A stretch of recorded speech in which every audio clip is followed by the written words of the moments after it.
Ashamar kafun akkam jirtu hordoftoonni miidiyaa kun qophii addaati. Qophii addaa guyyaa irraatiin haala yeroo Oromiyaa fi haala yeroo biyyaa irratti keessummaa addaa tokko qabadhee isinii dhiyaadhee jira. Keessummaan kwarraa obbo Tamasgeen Gammachuudha.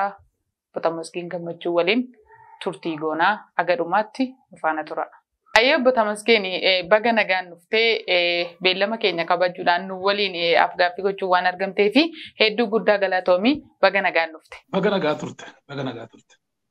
Tole egaa obbo Tamasgeen gara gaaffii koo guyyaa irratti adabarru mee uummanni Oromoo yeroo ammaa biyya alaa fi biyya keessa jiru haala akkamii keessa jira? Haalli siyaasa Oromoo yeroo ammaa kana haala akkamii keessa jira? Maal fakkaatamee ibsatti nuuf laaddu? Okay. Ulfaadho gaaffii bareedaadha. Egaa uummanni Oromoo walumaa galatti Itoophiyaa keessa jiru, keessattuu Itoophiyaa keessa jiru maal keessa jira kan jedhu akkuma qofaatti addatti baafnee ilaaluudhaafis ta'ee walitti qabnee akkuma biyyattiitti yoo ilaalle waan biyyattii keessatti ta'aa jiru keessumaa inni lolaa wajjin wal qabatee qaala'insa jireenyaa wajjin wal qabatee haala adda addaatiin wanti ta'aaf deemsifamaa biyyattii keessatti jiru harki guddaan waan uummata kanarratti deemsifamaa jirudha. Yookaan karaa kamiinuu haa ta'u dhiibbaa mataasaa qaba uummata kanarratti. Kanaaf walumaa galatti naa qabnee ilaallu wanti biyyattii Itoophiyaa keessatti jira jedhamee ilaalamu hundumtu harki guddaan gahee Oromoon biyyattii keessaa qaburraa ka'ee harki guddaan waan uummata kana mudatu yookiin uummata kana qaqqabu waan ta'eef yoo xiqqaate haala biyyattii keessatti jira jedhamu kana harki guddaan kan inni irra jiru uummata Oromoo irra kan inni gahaa jirus. Oomoo seenaadhuma waggoota murtaa'anii kan duuba deebilee ilaalles immoo lolli dura labsamuudhaan jalqabee adeemsifamuun jalqabee kan dhiibbaan guddaan ta'aa jiru Oromiyaa irratti. Inni kan Oromiyaa booda waan dhufeedha. Kanaaf wanti biyyattii keessatti dhiibbaan karaa dinagdeetiin haa ta'u, dhiibbaan karaa waraanaatiin haa ta'u, dhiibbaan karaa hawaasummaatiin haa ta'u, kallattii adda addaatiin kan irratti deemsifamaa jiru gaheen inni guddaan Oromiyaaf Oromoo irratti jedhee namana. Egaa inni biyya alaa fi inni biyya keessaa walitti fidnee ilaalle immoo dammaqinsi isaa keessumaa bara kana keessa haalli ittiin dammaqee waan jiru kan hordofaa jiru quubsaadha jedhee afaan guutee dubbachuun natti ulfaateeyyuu ajandaa adda addaa bocamee waan kennamuuf irrattis bajataanuu hayyuudhaan bajataan siyaasa adda addaa irratti hojjetanii qoqqooduudhaaf waan baay'ee adeemsifamaa waan tureefis waan jiruufis egaa gammachiisaa minoo ta'eyyuu amma tokko awarenessiisaa namnis waan kana hubataa waan jiruuf gaariidha jedhee yaada. Qoqqoodamsi ilaalchi adda addaa walitti dhufanii waan jiru falmatanii yookiin dararaa uummata irra gahuu walitti dhufanii yeroo isaa gabaabsuu keessatti garuu haga tokko haga barbaadamee waan walitti dhufee deemaa jiru natti fakkaatu. Tole galatoomi konneekshiniin koo na jeeqaa jira waan ta'eef sagalee maan dubbadda si qaqqaba miti? Nagaa. Egaa akkuma kaastee jirtu mee aleellaan mootummaan bakka bakkatti akkamitti hammachaa jira? Yeroo baay'ee toora sooshaal miidiyaa kan feesbuukii gubbaa irratti wantoota tokko yerootti sheergootu nagarra. Mee sana irratti aleellaan mootummaa yeroo ammaa bakkoota garaagaraatti gochaa jiru maal si fakkaata? Akkamitti hammachaa jira? Ammeenyi isaa kan uummata Oromoo kan adda godhu caasaa mootummaa sirnaan caafamee jiru qofaatu lola miti waan Oromoo kana irratti kan bobba'e. Ispoonsara adda addaa qaba keessumaa karaa mootummaatti hirkatanii humnoonni adda addaa waraana kanarratti uummata kanarratti gaggeessaa jiru. Fakkeenyaaf yoo kaafne uummanni nama Amaara jedhamee yookiin Faannoo jedhamee waamamu kun inni nama mootummaa wajjin gara walitti bu'uutti naannoo keessattuu naannoo Amaaraa keessatti walitti bu'iinsa mootummaa federaalaa wajjin bu'aa jiru kun duraan keessattuu gara dhiyaa kanas haa ta'u giddugaleessaanis gara karaa Karrayyuu kanaan karaa kaaba shaggar kanaan dhiya Oromiyaa gara Wallaggaan Horroo Guduruudhaan kallattii adda addaan hidhattoonni Amaaraa kun mootummaatti hirkatanii waan leenjiyyuu mootummaarraa sadarkaa fudhatanitti ispeeshaalii amma gara dhiyaatti maqaa milishaatiin mootummatti leenjisaa ture. Kanaaf kallattiidhaan waan mootummaa hojii walitti bu'u qofaan utuu hin ta'in humni adda addaa uummata kanaa carraa dararuu fi carraa hidhatee miidhaa irratti gahuu argatee jira. Kanaan kan ka'e akka sakaanetu hin ta'in akka kaanirraa adda kan ta'een humna guddaatu waan godhaa jira. Inumayyuu warra gumzoota jedhamu amma keessumaa gara dhiyaa kanatti mootummaan haala jirutti dhimma ba'ee isaanumaanuu hubannaa siyaasa isaaniitu akka mootummaan barbaadetti hin deemin hafeef malee akka isaan uummata Oromoo hojii walitti bu'an falameera. Karaa Beenishaangul Gumziin jechuukooti. Karaa immoo gara Gaambeellaa kanaanis olaalte warri ispeeshaalii warra Anyawaa hojii wal qabatee waan Gaambeellaa keessatti taasifamaa ture uummata Oromoo aduu guyyaa caasaa mootummaatiin irratti raawwatamaa ture hundumti keenya waan agarreedha. Inumaa gara Shawaa kanaan baha Shawaa kanaan karaa Karrayyuu kanaan wanta deemsifamaa ture inuma beekna. Kun hundumtuu wal qabatee naa laallu humni isaa bal'aa waan ta'eef karaa adda addaatiin miidhaan gahu hamma nama bal'ateetti duukaa deemaa ture. Egaa deemsa keessa haalli isaa garamitti deemaa jira isa jedhu hundumtuu amma biyya kanaa bakka adda addaatti waan boba'aa jiruuf keessumaayyuu naannoo Amaaraatti sama tokko boba'aa jira. Naannoo kaaba gara Tigraayitti isa ture numa beekama. Amma Oromiyaa keessaas numa beekama. Kun hundumtuu haga tokko waan isaayyuu hundumtuu hojii mataa isaa fudhatee kan achumatti naannuma sanatti walii isaayyuu walitti galagalee wal nyaataa jiru waa fakkaatu malee waan dhiibbaan uummata Oromoo irratti gahu uummanni Oromoo bal'aadha baay'ee naannoonni keessa hin jiru baay'inaan Beenishaangul keessa jira, Gambeellaa keessa jira, naannoo Amaaraa keessa jira. Kan hundumaa keessa waan jiruuf kallattii adda addaan akka uummata Oromootti dhiibbaan uummata Oromoo irra gahu kan isa kaanirra kan caalaa bal'ateedhaa fi babal'insi walitti bu'uu kun babal'insi wal lolchiisuu kun wal loluu kunis ammanuma duuba bal'atee jira. Kanaaf dararaan isaa isa kaan irraa adda jedhee namana. Rakkoon kun maaliif hammaachaa deeme? Maali sababni isaa? Rakkoon egaa rakkoon biyya kanaas mati beektu hundumtuu gaaffii siyaasaa qaba. Gaaffii siyaasaa gaafataa jiru inni danda'e karaa nagaatiin qabsaa'een argadha jedheetutti rarraa jira. Inni kaan immoo karaa lolaan qawweedhaan argadha jedheetutti deemaa jira. Gaaffiileen keessumattuu bara jijjiiramaa jedhamee eegamee baay'ee yaadame baay'eensaa gaaffiin ture sun hin deebiin turuunsaa gaaffii karaa ittiin gaaffii namni kaasus deebisuuf barbaadamu karaa nagaatiin gaaffichumayyuu pozitiivli fudhatanii deebisuudhaaf qophiin jiru dadhabaa ta'uusaa isa gaaffii deebisuurraa humnaan gaaffii ka'u hacuucuu fi ukkaamsuun waan babal'ataa jiruuf isa kana mormachuudhaaf namni karaa na baasa jedhee itti amaneen kan inni gaaffii isaa dhiyeessuu jalqabe. Egaa inni kaan waraanaan inni kaan karaa nagaa jedhee yeroo jalqabutti caasaan kana mormu keessumaa inni gama mootummaas immoo humnoota gaaffii kaasan kanaa haala mijataa akka hin arganne danquudhaaf gaaffii isaan kaasan sana ukkaamsuurra darbee immoo warra gaaffii karaa adda addaa karaa humnaa karaa qawweetiin kaasan kana rukutuudhaaf humna adda addaa irratti ijaaruudha kan inni deeme. Sakaan immoo fakkeenyaaf amma gaggeessitoota ABO olaallee Daawit Abdataa fa'aa Lammii Beenyaa fa'aa Jaalabdii Raggaasaa fa'aa olaaltee warra karaa nagaatiinis hin qabsoofne jedhan mana hidhaatti namaniiti kan jiranii warra karaa qawweetiin hin qabsoofne jedhanii humna adda addaa isaan irratti ijaaranii isaanin rukutuuf yaalii godhamuun walitti bu'iinsi babal'ateera. Lolli kunis gara malee bakka adda addaatti akka baay'atu godheera jedhee namana. Tolemee gamuma wallola kana keessaa tun bahin amma yeroo dhiyeenya asitti waraanni mootummaadhaa fi kan faannoo walitti wallolaa jiru. Mee kun faayidaan isaa maalii? Miidhaan isaa gara sanatti gaafa deebinu wallola amma faannoof mootummaa wajjin walitti godhamu kun otuu danda'amnaan kana caalaa bal'atee deeme Oromoof kan fayyadu malee kan miidhu qaba natti hin fakkaatu. Sababni isaa humni faannoo jedhamu kun kaayyoonni kaayyeeffatee ka'ee keessattuu yeroo adda addaatiin gaggeessitoota isaaniitiin yeroo ibsamutti dhageenyeerra. Hundumti keenya dhagaa turre gadi ba'anii yeroo adda addaatti fedhiin isaanii maal akka ta'e fedhiin isaanii lafa weeraruu keessumaa lafa Oromiyaa jiru kana weeraruu yoo danda'ame immoo sirna mootummaa qabatanis waan sana caasaa isaanii malu akka isaanii ta'utti biyyattii irra diriirsuu kan jedhudha babal'inaan kan isaan godhaa turan. Hojiidhaanis immoo hojii ammeenya guddaa ammas hin jedhamne keessumaa seenaa abbootiin isaanii godhaa turan sana akka geessisan seenaa abbootii keenyaa deebifnee haaromsina jedhanii dhaadatu. Isas immoo gochuu akka danda'an morma muranii nama manaa wajjin gubanii waldaa amantaa keessatti waldaa amantaa barbadeessanii waldaa amantaa keessatti namoota kadhannaa waaqayyoo irra jiran gubanii karaa adda addaatiin gara jabinni isaanii maal akka ta'e agarsiisanii jiru. Kanaaf namoonni kun humni namoota kana loluu kamuu ani deeggaramee humni kun lolamuu qaba kan jedhudha kana nama akka mataa kootiitti.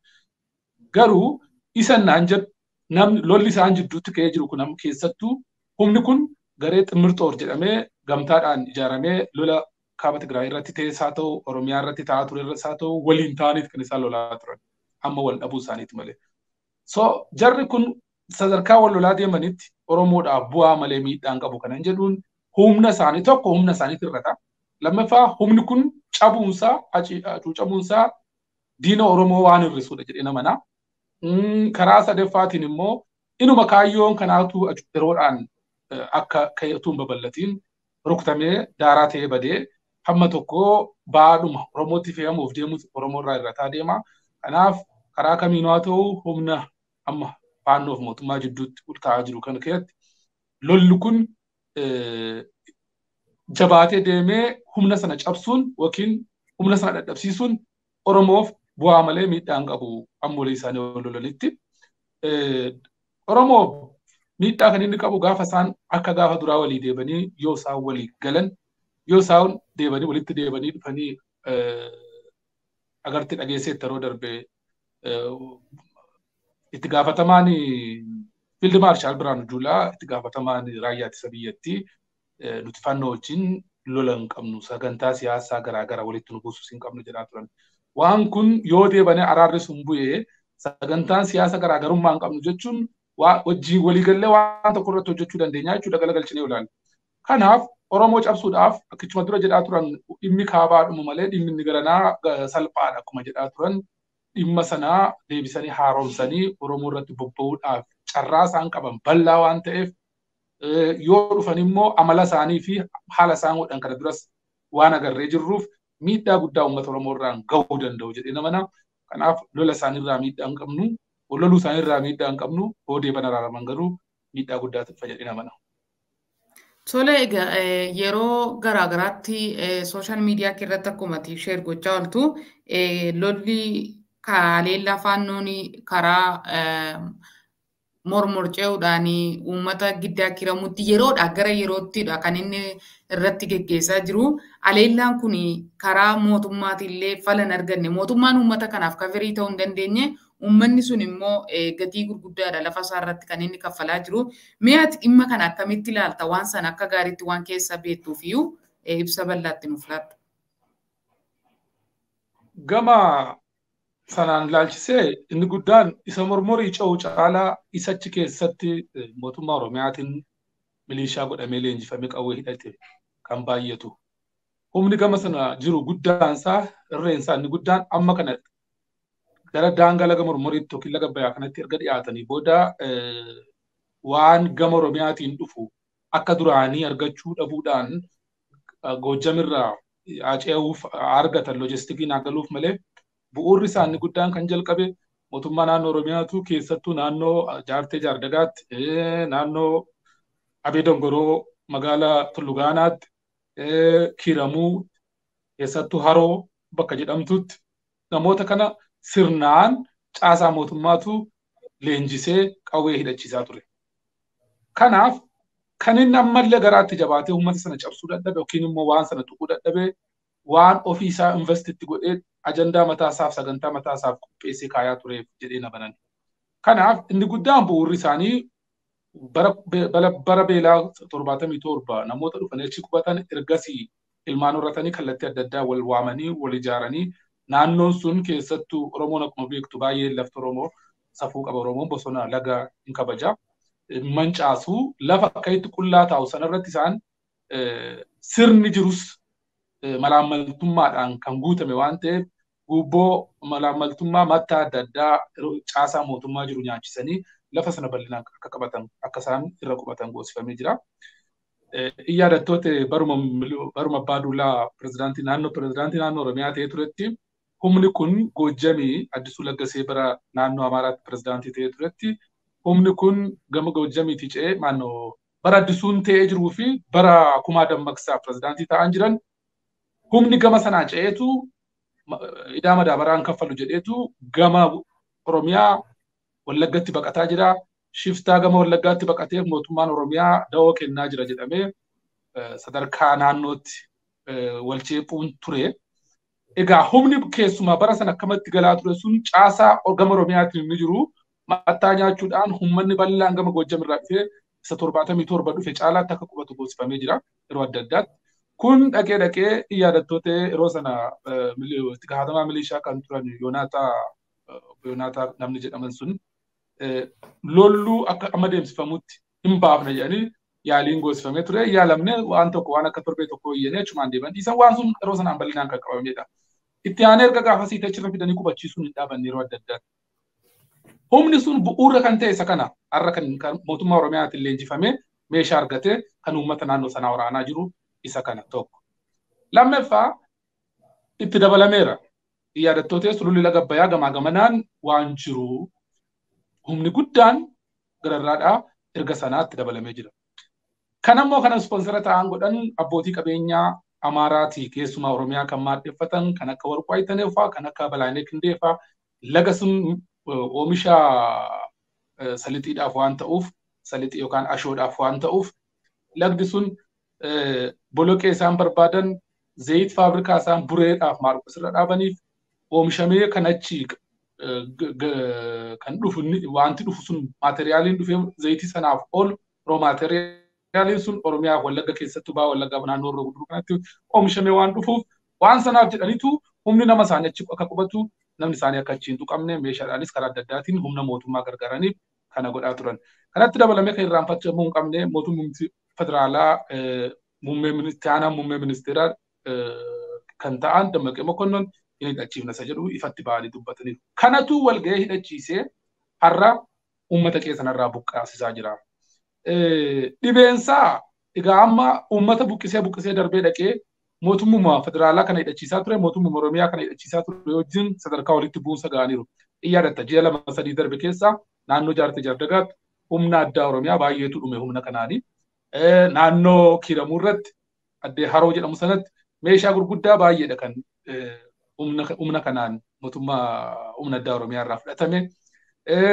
Har'allee guyyaa 2-3 kana kalee dheengadda duub itti gaafatamaa nageenyaaf callisii aanaa Abee Dongoroo ajjeesanii jiru. Isa qofaa utuu hin ta'in humna raayyaa ittisa sabira jiru achumatti fixanii jiru. Aduu kaleessaa Amuruutti waan akkasii raawwatee jira. Egaa uummatarra darbee hamma to'annaa mootummaa ala baheetu mootummaa wajjinuu sadarkaa walitti bu'ee jira. Mootummaan lola harkifamee dhufee gama Oromiyaa keessatti dirree lolaa gochuudhaaf wanta akeekamee deemamaa jiru natti fakkaata. Naan taa'ee ilaalu inni kun immoo uummata keenya irra miidhaa guddaa geessisa.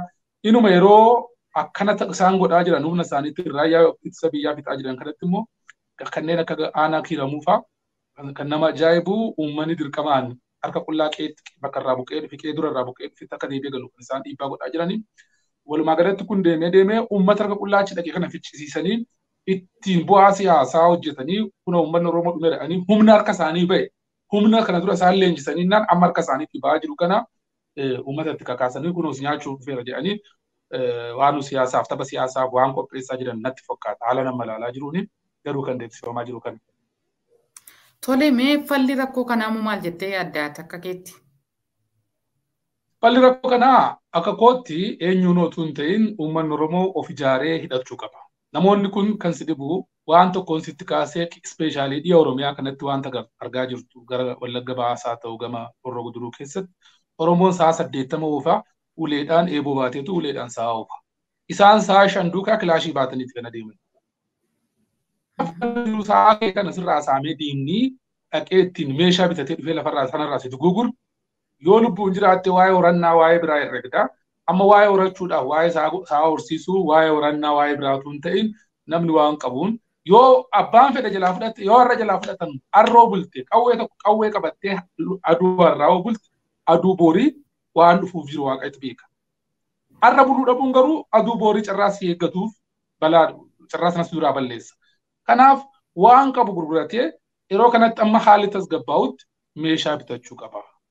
Oromoon karaa jiruun gandaan gosaan wal ijaaruu qaba. Isa qabu waliiree qawwee bitatee qeesaa naannosaa eeggachuu qaba. Erga kana godhee booda yoo humni inni kaan haalli siyaasa kanaa tasgabbaa'ee humni mootummaa haa ta'u humni biraa haa ta'u waan kun furmaata gaafa argatee waan qabu sana gurguree boor lafa isaa keessaa irratti horii horachuun hin danda'amu. Boor ijoollee isaatti deebi'uun hin danda'amu. Har'a garuu utuu inni sa'a 30 sa'a 40 oofee harka qullaa deemu sa'a sanarraa butanii fuudhaniitu ittiin dhaqan meeshaa bitataniitu deebisanii isas maatii isaas qabeenya isaas qeessaarraas isa mancaasaa jiru. Isa erga lafa sanarraa duguganii booda lafichaa eenyuyyuu dhufee kan lafa sanarra qubatu jiru jara sanatu lafa sanarra qubachuu jira. Kanaaf balaatti dhufaa deemu kana ilaalee uummanni Oromoo bakka jiru akka haala jiruun wal ijaaree humna qabu qabeenya boor diinni dhufee sirraa fudhachuu utuu mararamtu utuu saja keessa laaltu boor lubbuu kee duukaa sirraa fudhachuurraa uummanni sun har'a waan qabu waliif ree barayyuu walii deebifna jedhee woo danda'e waliifuu liqeessee qofaa kee qawwee bitteeyyuu kan lafa hingeessu waan hin qabne hollaan kee haala inni ittiin bitachuu danda'u illee mijeessitee waan qabdu sana kanarra gootee yoo xiqqaate lubbuu keef qeekee yoo tursiifatte boor dhimmi qabeenyaa karaa mataa isaatiin furmaata argachuu danda'a. Har'a lubbuun keef qeenkee manca'eennaan garuu waa'ee qabeenyaa yeroo itti teessee yaadduyyuu hin qabdu lammaffaa qabeenyaa wajjin walitti dhufuudhaaf carraan isaan jiru jedhan.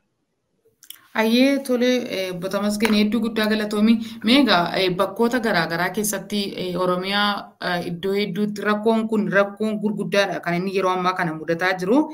Rakkoo kanaa fi bakkoota garaagaraa kanatti rakkoo uumamaa jiru kanaafuu akkami furmaanni isaa maal jettee yaadda?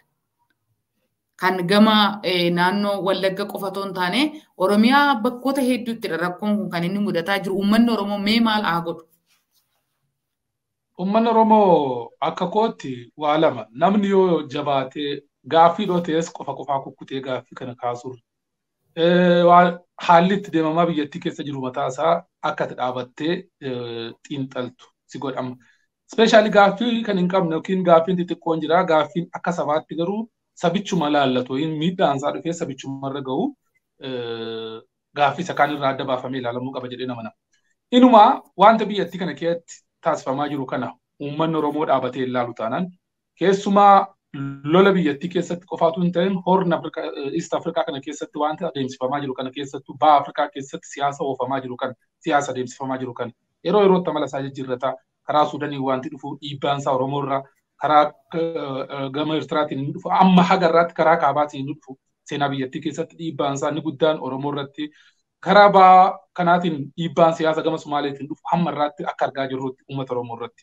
Kanaaf isa keessaa qofaatu hin ta'in inni alaatti dhufaa jiruyyuu siyaasa dhiibbaa mataa isaa waan qabuuf siyaasa biyya kana keessatti deemsifamaa jiru kana uummanni Oromoo beektonni Oromoo akka gaariitti xiinxalanii ilaalanii furmaata isaatti barbaaduu qabuun jedha inni dura. Inni sabaas yoo namni jabaatee gaaffii isaa gar tokkotti fidee akka sabaatti akka walootti waliin dhaabate gaaffiin deebiin arganne hin jiru.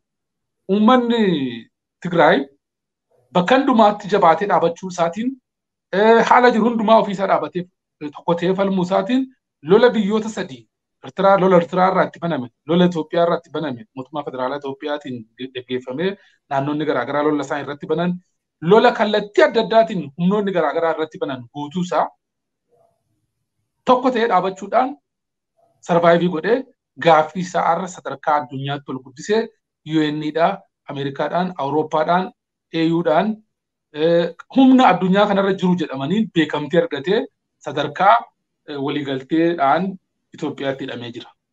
Kanaaf uummanni Oromoo gaaffii qabu yoo jabaatee tokko ta'ee walitti dhufee humna walii ta'e dararaan yookiin wanti isa taraadhaan tartiibaan isa nyaataa jiru kun hundumtuu yeroo gabaabaatti furmaata argachuu danda'a.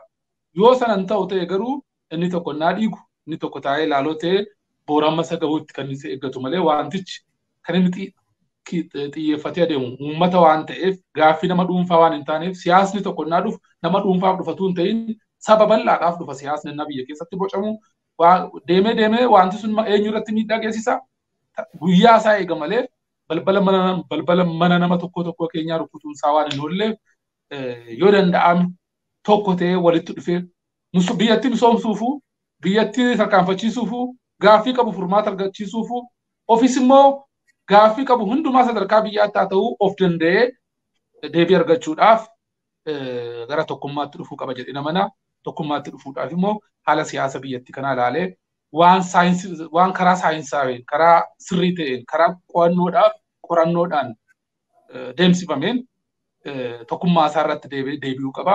Bu'uurri sun gaaffiin bu'uura isaa tokko yoo ta'e deebiin isaas otuu yeroo fudhatiin hin deeba jedhee namana. Karaa kootiin kanaaf Oromoon gara tokkummaatti deebi'uu qaba jedhee namana.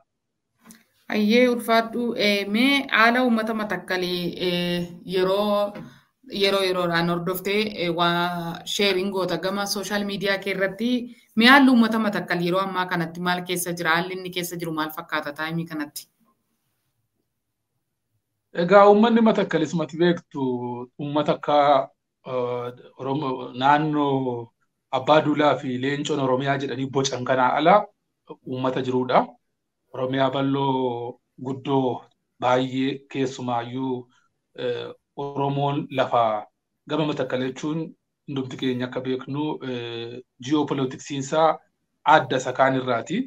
Maaliif hidhaan laga Abbayyaa wajjin wal qabatee yeroo duraati Oromoon laga Abbayyaa jidda lamaanitti galfatee kan inni Oromiyaa jidda lamaanitti yaa'ee darbu gama Matakkalii fi gama Bahaa gama Wallaggaa jidduu jiru sana keessatti. Lagdi kun kan hidhamaa jiru gama sana keessatti. Egaa siyaasni ji'oopolitiksiin gama sana ilaaltee uumamaan lafti isaa qabeenya baay'ee qaba. Siyaasni bishaan kanaa Baha Afrikaa irra darbee Itoophiyaa irra darbee haga Kaaba Afrikaatti amma Misiritti kan deemudha. Kanaaf waan gama sana jiru fedhiin adda addaa uummanni keessumaa siyaasa biyya kanaa keessatti humnoonni siyaasa biyya kanaa fedhii isaan gama sana irratti qaban isa kaan irraa adda. Humnoota biyya kanaa keessattuu hin ta'in humnoonni biyya Afrikaa keessa jiran keessumaa warra Bahaa jiddu galaa kanaa ta'uu warra Baha Afrikaa ta'uu warra Kaaba Afrikaa ta'uu wanti iji isaanii hundumtuu gama Matakkalii irratti baay'isee xiyyeeffatee kan jirudha. Kanaaf wanti gama sanatti adeemsifamaa jiru hundumtuu dhiibbaan isaa naanna'ee uummata gama sana jiru irratti karaa adda addaatiin ga'aa jira. Keessattuu immoo akkuma sila siin jedhee uummanni gama Matakkalii Abbaa Duulaa fi Leencoon siyaasa naannoo Oromiyaa jedhanii isaan ta'an keessan saraaranii ala waan jiruuf yeroo adda addaatiin humnoonni kaanuu sodaa godhanii uummata Oromoo achi jiru kanaa waan ilaalaniif uummata kana achirraa fixuudhaaf yeroo adda addaatti dhiibbaa adda addaa godhaniiru. Keessattuu waggaa 2-3 kanaa nama baay'eetu dhumee miidhaa baay'eedha kan ga'e. Kana itti yaadamee waan godhameedha malee tasa dinga tolitti bu'iinsaa wanta ta'ee miti gochaan godhamaa jiru. Wanti sun immoo bifa isaa jijjiirratu malee arrallee karaa adda addaatiin dhiibbaan isaa adeemsifamaa jira. Bakka walolli hin jirretti gandoota nagaa qee jiran milishaa ijaaranii ganda sana keessa yaasanii uummata doorsisuun, uummata hidhuun, uummata gadadhee boquu gadi buufatee akka inni jiraatu gochuudhaaf yaaliin taasifamu har'a guyyaa kaleessaallee waan deemsifamaa jirudha. Kanaaf uummatichi adda ta'e qofaatti citee waan miidhaan itti dararaan adda addaa irratti ga'aa jiru. Egaa uummanni Oromoonni bal'aan bakka jiru yeroo adda addaatti sagalee ta'ee haga tokko caasaa adda addaa irra kan jiru waan sana utuu sasaa yaadan galmaan hin ga'iin har'a ga'eera. Isa fuulduraas immoo waanuma teenya wajjin ilaallu walumaa galatti dhibeef dararaa rakkina akkasiitu yeroo adda addaatti irra ga'aa jira. Tolee, mee dhumarratti walumaa galatti dhaamsa yookiin immoo ergaa uummata Oromoo fi dabarsuu barbaaddu yoo jiraate daqiiqaa 2 sii kennaa itti fufi. Ergaa addaa hin qabu. Uummanni Oromoo siyaasa biyyattii kana keessatti adeemsifamaa jiru qofaatu hin ta'in siyaasa Baha Afrikaa keessatti akka waliigalaatti adeemsifamaa jiru ilaaluu qaba. Isa erga ilaalee booda qoonni koo maali? Ga'een koo maaltu taasifamaa jira as keessatti isa jedhu inni xiinxaluu qaba. Egaa sadarkaa sana qoonni koo maalii irra darbe utuu hin ga'iinuu har'a garuu humnoonni xixiqqoon sila Oromoodhaan hoogganamanii Oromoo firoomsachuudhaaf fiffiigan har'a Oromootti diina akka ta'an godhamee karaa adda addaatiin miidhaan adda addaa Oromoo irratti akka adeemsifamaa jiru hundumti keenya waan sadarkaa Gaambeellaatti naannoo Gaambeellaa keessatti maal akka Oromoo irratti ga'e argineerra. Sadarkaa Beenishaangulitti maal akka ta'e argaa jirra. sadarkaa inuma fagootu hin dhaqin naannoo Amaaraa Samaaleetu hin dhiisin warrumti Oromiyaa keessa Oromoo wajjin jiran jedhanii dhufan qubatan yeroo adda addaatti miidhaa akkamii asuma ta'anii akka isaan geessisaa jiran argineerra. So kun hundumtuu humni kun yoo dammaqee Oromoon jabaatee of ijaaree gara tokkotti dhufee furmaata of hin barbaadu ta'e qaamni kamuu waan faayidaa yeroodhaaf fiigu malee waan Oromootiif hagana kan godhan agarre. Maaliif qabsoo obbo Leencoodhaan gaggeeffametti akkam godhanii wayyaanonni akka dhimma ba'an hundumti keenya agarreerra. Qabsoo karaa yeroo darbe waggaa 5 deemsifame obbo Jawaar Faayiin gaggeeffamaa turetti OPDO'n akkam ta'e akka dhimma ba'e argineerra. Arrallee qabsoon Oromoo jabaatee isa kana qabsaa'ee dhaqee achi ga'u humna ittiin ofirraa ittiftuun qabdu yoo ta'e humna qawwee harkaan qabutu dhufee sirraa buuta waan ati itti dhiigdee bara meeqaaf rakkattee fidu. Takkaa sirraa buutamnaan immoo deebitee achi ga'uun waggaa meeqa akka fidu qabsooleen cofaarraati argineerra. Kanaaf Oromoon yeroo kamiyyuu jabaatee dhaabatee haalli siyaasa biyyattii kanaa eeyyamuun yoo siyaasni biyyattii kanaa qawwee gaafata ta'e qawwee hidhachuudha. Yoo siyaasni biyyattii kanaa nagaadhaan deematee nagaadhaan deemuudha. Bakka kana haala isaa laalee kana murteeffatee na deeminitti miidhaan isaa ammas naannee uummatuma Oromoo irra waan ta'eef uummanni Oromoo haala hubatee qabsoo haalli gaafatu qabsoo yeroon gaafatu raawwachuu qaba jedhee namanaa kanuma dhaamsi kun. Ayyee obbo Tamasgeen yeroo kee qaalii irraatii yeroo kee nuuf laattee nu waliin afgaaffii waan gootee fi hedduu guddaa galatoomii ulfaadhu baay'ee galatoom. Ulfaadhu atillee galatoom. Egaan daawwattoota Ormi Miidiyaa qophii adda haala yeroo biyyaatii fi haala yeroo irratti geggeessine obbo Tamasgeen Gammachuu waliin kan guyyaa irraa kana fakkaata torban keessummaa biraatiin hanga walitti deebinutti qophii Ormi Miidiyaa waliin turtii gaarii.